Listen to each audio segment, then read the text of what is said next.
Hello, everyone. This is Trina, and this is the Anointed to Dance TikTok page. The purpose of this page is to assist all liturgical and praise dancers and bringing a dance ministry to another level in God and for God. If this is your first time viewing my video, I encourage you to either go to my TikTok page at Anointed to Dance Inc. or my YouTube channel at Anointed to Dance Ministries. And I guarantee you will be blessed, so you can refer these videos on my channels to someone you know who is in ministry at their church and they need to grow or looking for guidance and suggestions. They can definitely learn a lot from my guests and I, in which we provide scripture references, recommendations, and words of wisdom as relates to growing in ministry of dance. Now, for the past few weeks, I've done dance video reviews on videos I've located on social media, mainly TikTok, of dance, praise dance ministries going forward. And I provided my feedback. If you want to see what I have to say on those, and maybe, and I prayerfully that you will listen to the things that I've said and recommendations and tips that you will learn from it and grow and apply it to your ministry as well to help with your growth. As well as in addition to the discussion topics that were provided for many of you. And if you know anyone who is in ministry and they can learn from it and learn from us, please share this video as well as my YouTube channel and TikTok page with that individual or those individuals. That will be such a blessing. So that the past few weeks, I did do the dance video reviews, but I'm taking a pause right now. I will go back to them later on. But as of now, I'm going to, for the next upcoming weeks, I'm going to do some discussions, some detail and insights, give you some insight as it relates to my book called Anointed to Dance. Anointed to Dance. See my book? Yes, Anointed to Dance. So today I'm going to discuss some things, certain things about the book, and then in upcoming weeks I'm going to go into some of the chapters and discuss about what was going on, what inspired me, what about that particular chapter, how did I come about it, and so on and so forth. Whatever comes to my head, I don't know, but I'm gonna let the Lord use me. All right, so hopefully you will be blessed by my videos as well as what I have to provide as it relates to this book. If I can help somebody as I travel along, then my living shall not be in vain. Okay, so Anointed to Dance.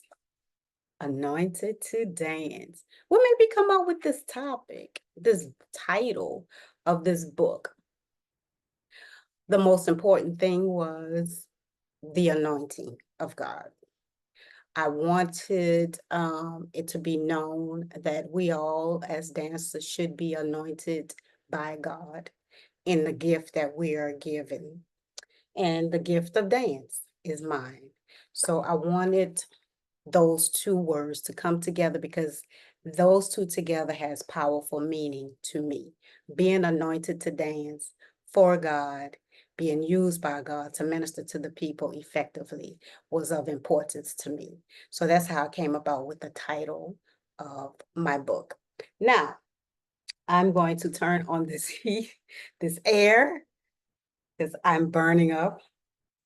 I thought I could make it. Lord Jesus. Look, using my book. It's anointed. Hello. Okay, let me take my towel right quick. I'm not starting this video over. No, I'm not. Oh, it's a little behind the scenes kind of stuff. Okay, so I'm letting things flow on today. Okay, so that was my book. That's the title of my book. Now I'm going to do again some more questions and answers as relates to the beginning of my book and how it all came about. So why did I write the book? Of course, I've always say in the beginning of my videos, if I can help somebody as I travel along, then my living shall not be in vain. But also, and most importantly, that the purpose of this book is to assist all liturgical and praise dancers in bringing their ministry to another level, a newer level, a higher level in God, both spiritually as well as physically, learning their craft and studying their craft through technique. And another reason is to inspire, to enhance, encourage, and to motivate individuals who are interested in joining the dance ministry or being part of the dance ministry. And those who are already part of a dance ministry, they can continue to be motivated and encouraged to go forward in Jesus' name and doing what God has called them to do. Now, as long as they know for certain that this is their calling, then that's what the purpose of this book is to help them in bringing them as a dance minister to another level in God in a strong and mighty, mighty way. Because we got to be strong warriors for God in every area of our lives, including in our gifting, in this case, in the gift of dance. And also, and to emphasize the perfection of the importance of perfecting our craft through basic ballet. I will always say it, I'll never stop saying it. When it comes to dance, even in the secular world, the regular world outside of the church, we want to do things right. Right? We go to these professional dancing schools, and whether it's Debbie Allen Dancing School or Alvin Ailey School of Dance, whatever, school, Dance School of Harlem, I think that's the actual name of it. I'm not sure. But anyway, forgive me, y'all. um, we do things, we go perfect it, right? We study our craft, we read books, we go online, do our research, we study other choreographers and historical information as relates to dance. We do all that outside the church, right? But when it comes to doing God's work and doing and dancing for God in ministry, we kind of like get lackadaisical. We try not to, we don't even see the importance of doing our research. We don't see the importance of studying our craft. We don't see the importance of going to certain schools, dancing schools, even if it's free. They have some free classes, even if it's for one day. Because I remember one couple of universities here in New Orleans, Tulane University provided free classes and from different choreographers coming in and just showing you their technique, and you can glean from that. So I'm sure there are still some choreographers that are doing that, some universities, some schools, some, you never know. Studios, dance studios may be providing maybe one class out of the month. Who knows? A free class out of the month to help, once out of the week to help individuals in perfecting their craft, or just introduce basic ballet technique to individuals. And any opportunity that you can get to perfect your craft, take it, take it, take it, take it, because you will see that as you continue to improve in your craft, improve in your dance, learning more technique, you'll see that your dance movements will be executed in such a much more beautiful way.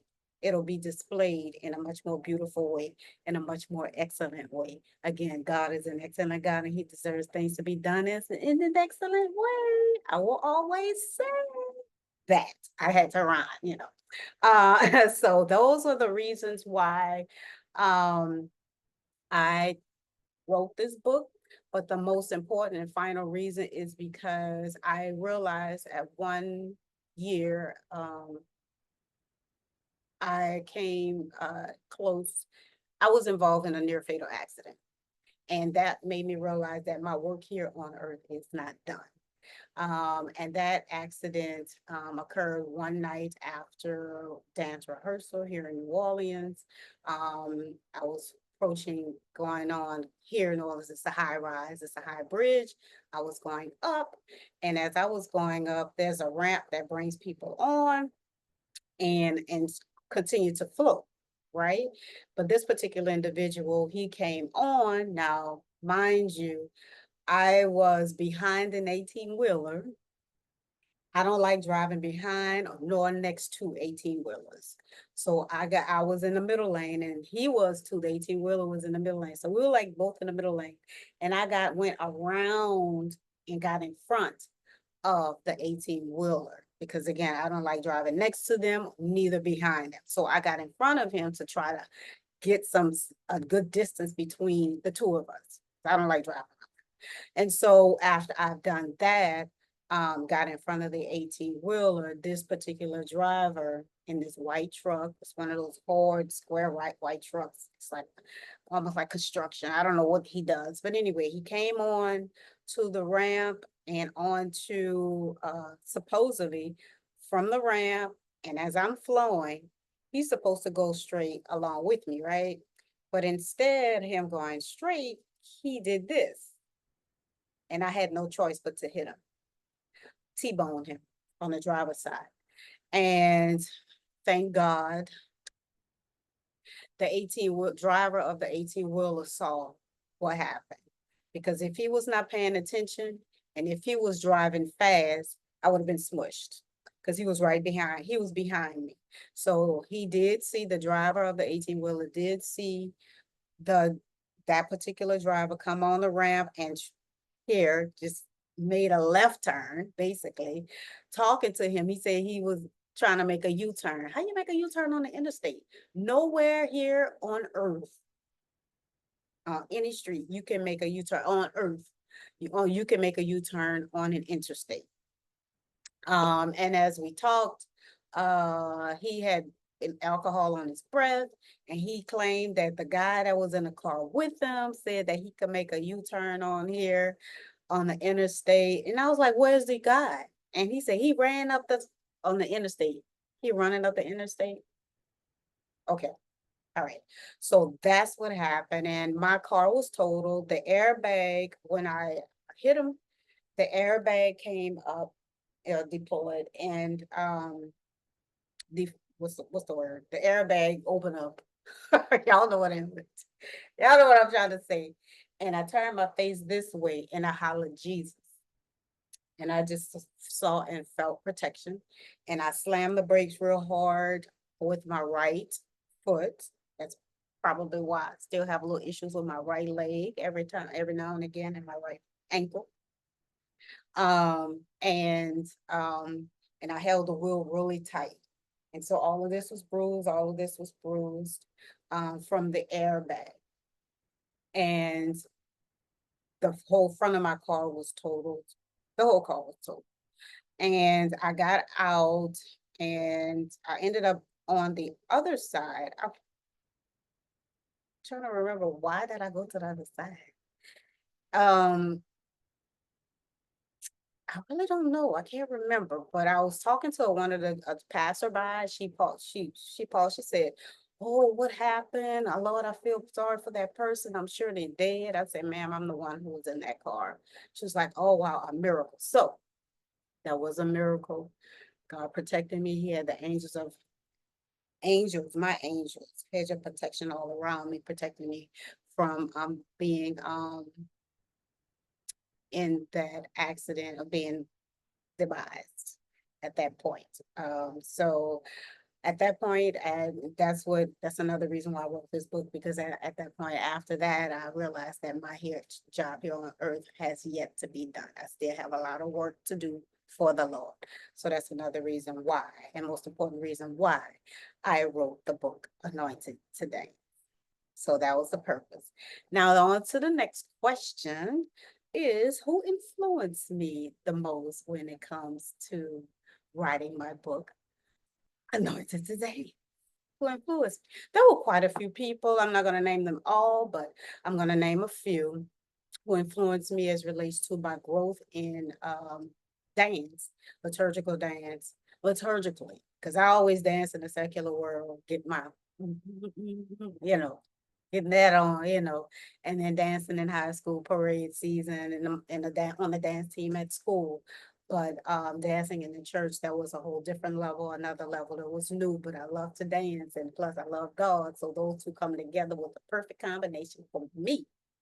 So, and during my growth and learning, and perfecting my craft and how to do things the right way liturgically as well as technically, I've learned from quite a few people, and I'm going to name a few at this time. So, starting with Ms. Deborah Keelan. She actually was one of those individuals who helped with starting the dance ministry at Greater St. Stephen in New Orleans. along with Dr. Delaney Bowie and Sylvia Jalupu, who's over the drama ministry. And Deborah Keelan was one of those motivators who saw something special in me, along with Dr. Delaney, but she was just Delaney at that time, Bowie, who saw something special in me and had me come on to the ministry. So Deborah Keelan, Sister Deborah Keelan, had the eye for gifting. And I appreciate her words of encouragement and pulling me in and backing me up in everything that I did and wanted to do or had visions about with the ministry, even though it was still new, the ministry was still new. I still had a lot of vision, and she encouraged me and she supported me on that. Now, and Delaney Bowie, I appreciate her for always encouraging me when some things I didn't know how to do correctly, and I would get frustrated. Like one song we were trying to learn, Your Tears, at such a short period of time. I think we had 3 days to get it together. And I was still trying to learn how to hold my arm up and, do a turn. I just couldn't get it. And I've gotten so frustrated up until a point whereby, um, I started to cry. I was about to cry, and I walked away. And Delaney came, and she encouraged me to push through, that I can do it. She kept saying, "You can do it, you can do it. I know you can." So I appreciate her. And she's also the one, as time went on, asked me to be her assistant dance director of the Kara Dance Ministry at Greater St. Stephen. And then later on, she asked me to be a part of one of her dance instructors, has her dancing school called Praise and Motion Dance Academy. So I appreciate her for using me and helping me, allowing me to utilize and share my gift of dance as a leader, instructor, as well as a dance ministry leader. And then there's Wanda Johnson. I appreciate her in assisting me in um, uh, spreading my wings a little more with utilizing my gift in her at her church as Fifth African Church and other churches, as well as she gave me the insight of the business side of it all, the thinking business wise as relates to ministry and dance, and as it relates to her school. So I appreciate her. I appreciate Michelle Owens with her unique New York self, her gifting from New York, and she was trained in dance. I appreciate her. I learned from her being unique in that way. She had a different flavor, and I loved it, and I gleaned from her as well. I appreciate Kiafa Keelan, Deborah Keelan's daughter. Kiafa, she's the one who helped me train my ear to hearing certain sounds, certain instruments in music, and learning how to choreograph moves to those sounds, even the subtle sounds. So she helped train my ear as it relates to that part. And I appreciate you, Kiafa, in that department. She was very skilled too, in her craft, very technical.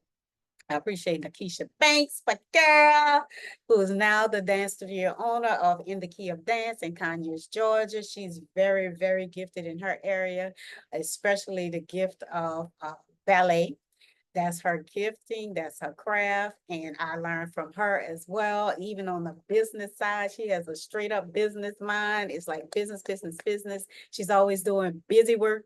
Child, she never try to relax. I try to encourage her to relax, but she stays on it, and then she encourages me to stay on it as well. The tenacity and the drive that she has is it rubs off. It rubs off. So thank you, Nakisha.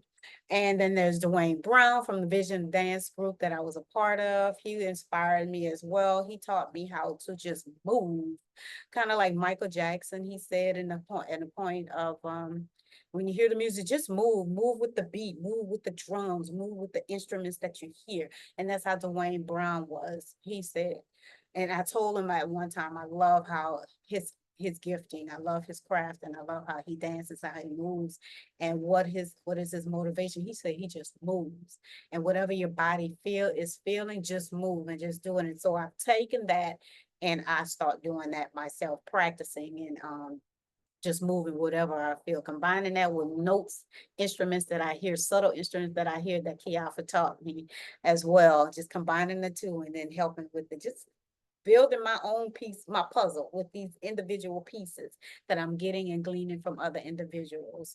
And then there's EJ Beckham, who's also part of the Vision Dance group I was a part of in Atlanta, Georgia. One thing about him, he stayed focused. When he's dancing, he's focused, focused, focused. He's very gifted in hip hop as well as modern, but hip hop is his thing. And the one thing I love and admired about him, he's very focused. Focused mind, it's got to do this and do it right. And he just rehearse, rehearse, rehearse, rehearse. He's kind of like Michael Jackson in the sense, rehearse, rehearse, rehearse, but not to that extent. And so I appreciate EJ. And lastly, as of now, Monique Barashango, who's the director of the Vision Dance group that EJ and Dwayne and I were a part of. And she encouraged me, she pushed me into doing hip hop. Okay. Liturgical dance, modern dance, basic ballet was always my thing in me. Along with little, doing that little, street stuff. But hip hop, that was never really my thing. And Monique Barashango, Miss Monique, she saw the gift in me that I can do it. And so because she pushed me, she saw it in me and she pushed me to do it. I was able to be a part of Sick Flow, the Beat Snatcher, his video, Do It. I'm gonna do it. I was doing a lot of I was doing a lot of hip hop movements and I so yeah, and she taught me how to. She encouraged me to learn Bollywood as well. So she really opened up, increased my dance vocabulary as relates to dance. So I thank you, Miss Monique. I thank all of you for being my inspiration in the gift of dance, and those who are my influences as relates to dance. But most importantly, lastly, those were local people I know personally, but someone who I don't know personally is Martha Graham. She does contraction and release. My favorite movements, contraction and release. So a lot of movements that I do, I contract and I release. And she was inspired by the way we breathe. We inhale and we exhale. We inhale and we exhale. So she calls it release and contraction. So that's a modern dance movement that was part of her technique, her style, and she mainly did pieces that reflected and displayed and interpreted her political views on a lot of things. And it brought her up to the White House and being able to dance before the White House, in the White House, as it relates to her political views. And so you never know, I may end up doing something, a dance piece with a group or individually to display my and interpret my political views. Okay, you just never know. All right. And one thing about Martha Graham that was inspiring as well is the fact that she danced until she was 96 years of age. When she danced and she choreographed up until the age of 96 when she transitioned in 1991. She danced all the way up until her death. She had it going on. So you never to it's never I hate when people put people in a box because of their age. When my thing is if you're still living and you stay physically able to move and dance is your thing, continue dancing, never stop dancing till you can't dance no more, like Martha Graham. 96 years of age and going strong. And even as of today, you probably have seen, I know I have seen quite a few videos of dancers in the 80s, gymnasts in their 90s, relay races in their 80s, running and doing wonderful, doing splits. I'm like, go ahead now. Lady was 90 years old. I saw on was it TikTok or Twitter X? I call it Twitter X. She was dancing. It was Twitter X. She was dancing and she did a split, baby. 90 years old. Okay. She got me beat. So you're never too young, you're never too old to continue to dance, and especially dance for the Lord, and like while you're still able to, mentally and physically. All right, so that was my inspiration. Those were my inspirations for writing my book. Another question: why did I select Bishop Paul S. Martin as the one to do my foreword? The reason is because he was my pastor and my spiritual leader. And as of right now, he's still my spiritual father. He may not be my pastor right now, but he's still my spiritual father. And many of us in the church, we know a spiritual father is a person just like your regular father. They oversee your spirit, they pray for you, they look out for you. If you need some assistance, you need some advice, you can go to them, reach out to them, or whatever. So he's still my spiritual father, even though he's not my pastor at this time. He's still my spiritual father. He knows it. We communicate a lot on Twitter. He's very active on Twitter, Twitter X. Um, that's the reason why I selected him, but also he was very aware of my works in ministry. I was in a choir, I was very active in a choir, I was a youth ministry coordinator, I worked at over the youth young adult ministry hospitality team. I was very active in selective events. I was selected to serve him, co-pastor, and their special guests, ministers, and psalmists for certain events like private dining. I was serving them food and drinks or what have you. I was also even selected to be an armor bearer for one of the top gospel artists at one particular time, one year, and armor bearer them for this particular event that was taking place at Greater St. Stephen in the East location. And also he consecrated me as the dance director, choreographer at Changing the Generation. He and co-pastor Deborah B. Morton, they prayed for me, they consecrated me, and certified me with a certificate, gave me a certificate as a praise and worship dance director for the ministry at Changing the Generation in Atlanta. So that is the reason why I selected Bishop Paul S. Morton to do my foreword for my book, Anointed To Dance. Now, how did I decide on how the chapters were going to go? The order of the chapters?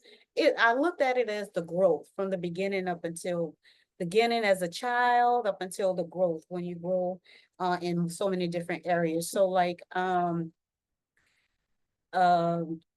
first few chapters, touched by God, or I am but a little child. Just like David, he was touched by God, he was anointed by God, he was consecrated, anointed by God through Prophet Samuel, he was a little child. So it's just that growth, and then going into the essence of a dancer, just going from a child, you was touched by God, anointed by God. There's something special in you, and as you get older, you learn to um, embody that. You learn to embrace all of those things that you know that you're gifted in. And so the essence of you, your quality, your character, your integrity, all of those things. So that's just another growth, another level. Then they're going into the spiritual side of it all, being able to being spiritually strong, learning your word, reading your word, getting the word any way you can possibly get it to strengthen your spiritual man so that you can be able to fight the enemy in the spirit. Okay, it's the spiritual warfare constantly going on, even during praise and worship, especially during praise and worship. So that's a spiritual level. So it's a growth, and then another level. You got all of those things going on, but you also need to make sure again that you perfect your craft. With basic ballet, learning the terminology, and studying your craft and doing research and understanding the gifting that you have and just also another level on a different level as far as your garment, what you're wearing, how to take care of it, pageantry, your tools and different flags and stuff like that that you need to use to go forth and minister. So that's the reason why I put the chapters in the order that they're in, from the beginning up until as you continue to grow, from the beginning phases of your life in ministry up until your growth as you continue to grow, and all the things and different aspects and facets that you need to make you a complete, whole, strong, spiritual, and anointed, most importantly, dancer for God. So this is what I have so far for you. Starting on next week, we're going to start going into some of the chapters, not all of them, and what came to mind. Why did this come about? What's as far as certain things in each chapter that I'm going to discuss and share with you. Okay, not too much into detail so you don't want to buy the book, because I do would like for you to purchase my book. It's normally $25. normally for $25. But if you make a note, and you purchase it and you make a note, and letting me know that you saw this video, you could get it for 15 $15. Now, in addition to that, I have earrings. Earrings are normally $10, but if you mention that you saw this video, you can get them for $5.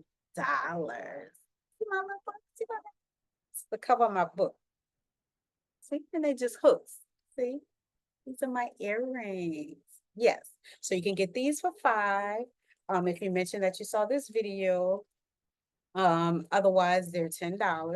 And again, my book is, I'll get it later, Charlie wants to fall, Gravity 1. Okay, so my book is normally $25, but if you mention that you saw this video, you can get it for $15. How do you get it? You go to anointedtodance.etsy.com. Again, that's anointedtodance.etsy.com. And also, if you want to view more information, my content, you can go to my YouTube channel, which is Anointed to Dance Ministries. And of course, again, you could check out my YouTube, my TikTok page. And there's the link in the bio on my TikTok page, where it will take you to my other pages, Instagram page, which it's lead you into my Facebook page. So I have other social media pages, but just go ahead and free yourself and be blessed. Let your finger do the typing, do the touching. Okay, let your finger do the touching on my different links so that you can go ahead and plant a seed in my ministry at anointedtodance.etsy.com. Or if you just want to, if you don't want to purchase anything, my book or my earring, the other one on the floor. First, let me say this. If you want to bless someone who's in ministry, get them this book and a pair of earrings to go with it. Again, mention that you saw this video, you can get this for 15 and you get the pair of earrings for $5. Let me get this. Oh, clown. Oh, sure. Embarrassing me. Okay, so you could get them for the earrings for $5 and the book for $15 if you mention that you saw this video. Again, bless somebody with these. Bless somebody with these. Somebody, trust me, they'll really, really appreciate it. It doesn't have, you have to wait till Christmas. Do it now. Do it just because gift. All right. And so, but if you just want to plant a seed into my ministry, into me, without purchasing anything, you could cash at me at $ TriniaLee. Again, that's $TriniaLee, Trina Lee. All right. So again, next week, thank you so much for your attention. This was the discussion about my book. So upcoming weeks, I'll go into more detail about my book, the different chapters, and we'll see. If you have any questions that you want to ask me before next week or the upcoming weeks, DM me or write it in the comments. I would love to answer your question that you may have. Until then, you be blessed. Have a great one.